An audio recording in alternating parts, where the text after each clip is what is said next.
प्रिय बंधु नमस्कार। Church of Christ union church Bhubaneswar आनुकूल्य प्रसारित होता नियमित कार्यक्रम प्रातः ज्योति को आपण को स्वागत करुच्ची। यही कार्यक्रम द्वारा आपण निश्चित रूपे आत्मिक जीवन में आशीर्वाद प्राप्त होती ईश्वर अनुग्रह प्राप्त होती आम प्रभु को धन्यवाद दो। यही कार्यक्रम विषय अन्य मानक सूचना दिंतु। आपण यह कार्यक्रम को लाइक कर सब्सक्राइब कर बहुत भल कथा। आपण को धन्यवाद। यह मध्य आपणकर बंधु मान निकट में शेयर करने भूलिबे नाही, जेपरि से माने मध्य आशीर्वाद प्राप्त हेबे। आसंतु आजिर चिंता मध्य को आम माने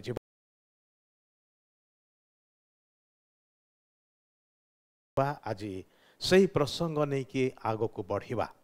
आम माने जो प्रश्नर सहित आरंभ करिथिलु, सृष्टिकर्ता ईश्वर मनुष्य को यही प्रश्न पचारे तुम्भे केउठारे।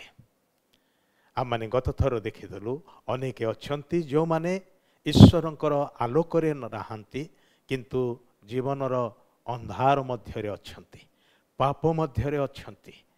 पाप आम मान को अंधकारमय स्थान को नहीं जाए। शेषरे ताहा एपरि एक स्थान को नेब जोठी घोर अंधकार, अनंत काल केवल अंधकार, सेठारे कौनसी आलोक नथिबो। ताहार नाम होची नरक। से स्थान को आम माने केही हेले जाऊ, यह ईश्वर इच्छा करते नाही। सेथिपाई से आसिले आम मान को से प्रकार विनाशरु उद्धार करिकी आपणार स्वर्गीय आलोकर मध्यरे आम मान को रखिबार पाई। प्रिय बंधु, आज से प्रसंग रे आहुरी टिके आग को बढ़िबा। से प्रश्न तुमे केउठारे। कही के अछंती कहयाकु गले समुदाय मनुष्य भावरे आमे समस्ते जड़े व्यक्तिर अख्तियार रे रही जाओ। किए से व्यक्ति? से मनुष्यर मित्र नुहे, मनुष्यर शत्रु अटे। कारण से ईश्वरंकर शत्रु अटे। मनुष्य माने आपण मु आमे समस्ते ईश्वरंकर सृष्ट मनुष्य अटु। जेहेतु से ईश्वरंकर ही शत्रु अटे, अतएव ईश्वरंकर जहा किछि ताहार मध्य से शत्रु अटे। से आपणकर शत्रु, से मोर शत्रु, आम समस्तंकर शत्रु। बेले बेले कौन हुए कि आम माने आम भली देखा जाउथबा मनुष्य मान को निजर शत्रु बोली मने करू, किंतु प्रकृत रे मनुष्य मनुष्यर शत्रु नुहे। मनुष्य भितरे गोटे शक्ति, गोटे आत्मा कार्य करे जे कि ताकू शत्रुतार मनोभाव रे भरी दिए, जो द्वारा मनुष्य ता भली आउ गोटे मनुष्य विरुद्ध रे से कथा कहबाकू लागे। से ए प्रकार पदक्षेप सब निए जहाँ कि शत्रुता बोली कहा जाए। बेले बेले प्रकार हुए जे स्वामी स्त्री मध्यरे, बापा माँ पिला मान को भितरे, परिवार भितरे शत्रुता उपजे। किंतु परिवार लोक माने परस्पर शत्रु नुहंती, भाई भौणी माने परस्पर शत्रु नुहंती, समाज रे बास करुवा पड़ोशी माने परस्पर शत्रु नुहंती, किंबा गोटे ऑफिस रे काम करुवा सहकर्मी माने परस्पर शत्रु नुहंती। किंतु शत्रुतार मंजी किए बुणे? शत्रु शैतान ताहा बुणे। कारण से चाहे नाही मनुष्य जाति शांति रे सुंदर भाव रे बास करंतु। सेथिपाई स्वार्थर विषय सबु से बुणी दिए, शत्रुतार मनोभाव बुणी दिए। आउ तार योजना होची, तार उद्देश्य होची प्रत्येक मनुष्य को नरक को ता निज सहित भिड़ी नबार निमंते। कारण नरक होची ता पाई जंत्रणार स्थान, ता पाई दंडर स्थान अटे। किंतु से एकाकी सेटिके जीवा पाई चाहे नाही।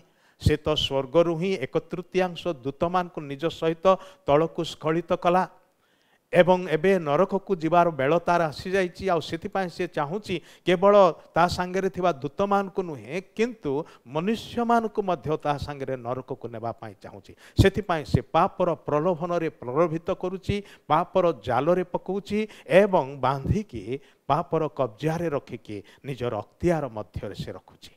से जेमिति नचेले मनीष सेमिति नाचुची। प्रश्न होची जेतेबेले तुमे केउठारे, प्रश्न होची आपण की ताहार कब्जारे अछंती, आपण की ताहार बसरे अछंती, आपण की तार इच्छा अनुसार कार्य करुछंती, कथा कहउछंती, पदक्षेप सब नउछंती, जहा आपण एवं आपणकर भली आउ जणे मनीष मध्यरे शत्रुता उत्पन्न करुछि।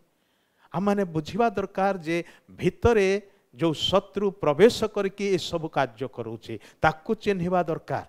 आमे परस्पर को भूल बुझिबा अपेक्षा परस्पर विरुद्ध रे कथा कहिबा किंबा पदक्षेप नेबा अपेक्षा शत्रुता आचरण करिबा अपेक्षा आमे से असल शत्रु को चिन्हट करिबा दरकार एवं तार कबलरू मुक्त हो जिबा दरकार। से कौन करे मो ईश्वर वाक्यरू गोटे अंश पाठ करके शुणेबी तार काम कौन से लेखा अच्छे। विशेष करके द्वितीय करंथी 4 पर्वर 4 पदरे पवित्र वाक्य प्रकार लिखा अछि ईश्वर प्रतिमूर्ति जे ख्रीष्ट ताहांको गौरवमय सुसमाचार आलोक जेपरी एही प्रकार लोकमानक प्रति प्रकाशित न हुए एथि निमंते एही जगतपति अविश्वासी मानकर ज्ञान चक्षु अंध करी अछि। अनेकंकर ज्ञान चक्षु ईश्वर देथिबा ज्ञान को से कौन करिछि अंध पुटुली बांधि देछि।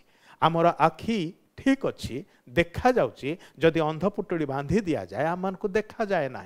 शत्रु शयतान आज मनुष्य मानकर चक्षु को से प्रकार अंध करी अछि। जदिबा से माने स्वाभाविक भाव में देखि पारुछंती किंतु केतेक विषय से असल विषय को देखि पारु नांती। जेमति कि मु कहली से असल शत्रु से देखा जाउ नाही आमे ताकू चिन्हट करि पारु नाहु। सामना रे जे ठियाई कि कथा कहूची ताकू आमे शत्रु बोली विवेचना करूछु।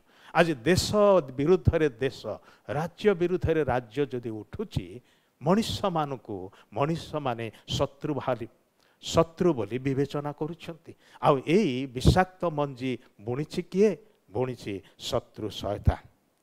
आउ सेतिपाई से शयतानर कब्जारू तार बंधनरू जेपरिकी आम माने मुक्त हवा सेतिपाई ईश्वर मनुष्य कि 2000 वर्ष तले ए धरा पृष्ठ को आसिले। से पापर प्रायश्चित बलि स्वरूप हे निजकू काल्वरी क्रूसरे बलिकृत हवा पाई देले। से मृत्युवरण कले निजर भूल सकाशे नुहे निजर पाप दोष सकाशे नुहे किंतु आपणकर एवं मोर पाप दोषर निमंते। पापर दंड अच्छी ईश्वर वाक्य कहे जे पापर दंड होची अनंत मृत्यु नरक जंत्रणा। से उद्धार करिवार पाई प्रभु जीशु 2000 वर्ष तले जगत को आसिले। से मृत्युवरण कले कबर प्राप्त हेले किंतु बंधु माने से तृतीय दिवस रे पुनरुत्थान करके उठिले। से आज जीवित अटंती। से कहंती मु तुमर पाप क्षमा करिबी तुम्हें मो निकट को आस मु तुमको नूतन जीवन देवी मु तुमको से शत्रुर पापर बंधनरु मुक्त करी। आज जदि आपण से शत्रु शयतानर कबल अच्छी ताहले आज मुक्त ही पारिबे प्रभु जीशु ख्रीष्ट ठारे विश्वास करिबा द्वारा। बहुत बहुत धन्यवाद। प्रभु आपण को आशीर्वाद करंतु।